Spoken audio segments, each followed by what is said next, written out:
today to talk about how to overcome should statements. How many times have you told yourself what you should do?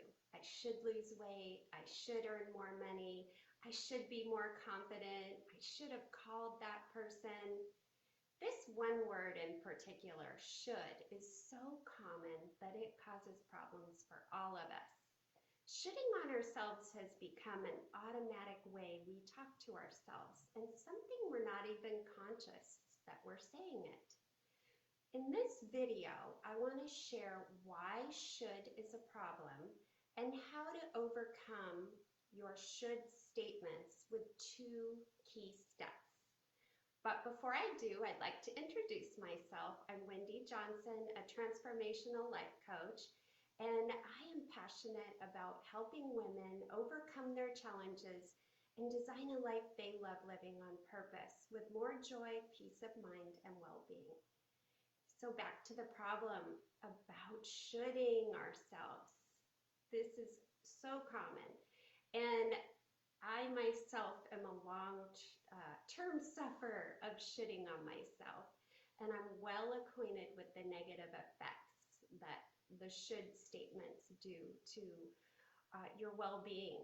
And why is this a problem? Should statements usually place universal standards on ourselves and others.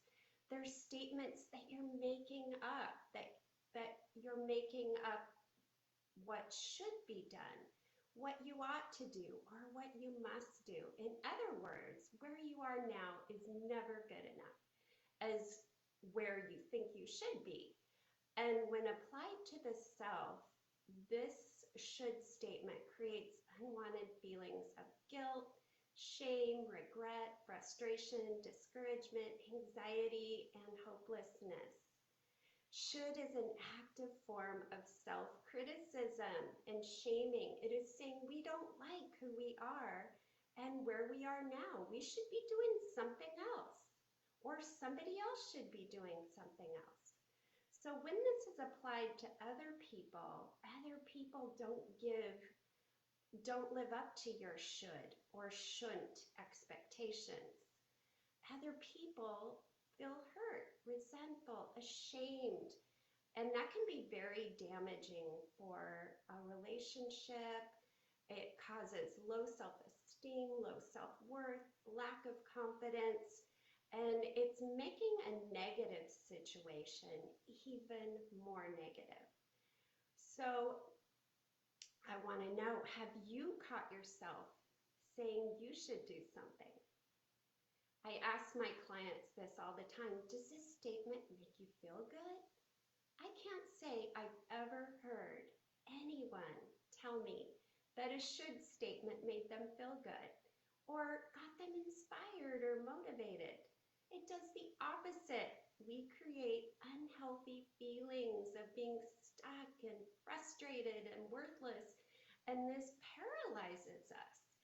And it causes anxiety and stress and no forward momentum. The only way we can change that is by changing our thinking, changing our thoughts, and how we word our sentences.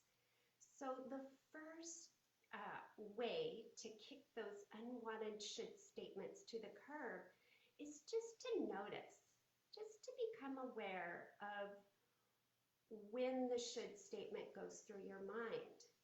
You might want to write it down, repeat it to yourself, say it to yourself in the mirror so that you can really be aware of where you're placing your should, because should is a made-up word. It's just a word that we have created in our own mind of what our standard should be. And there really is no universal form of what should be. So here's some examples. So first you want to notice, and then the second step is to soften the words. And the softer words are prefer, would, like, or could. And this gives us options. We get to choose. It allows us, it frees up the energy, and and it allows us to move away from those unrealistic expectations we place on ourselves. So I want to give you some examples of alternative thoughts. If it's a past should have, I should have done this, or I shouldn't have done this, you want to replace it with, I would like to do it differently next time. I should be so much better at this by now. How many times have you heard yourself say that? Well, the alternative, I would like to get better at this.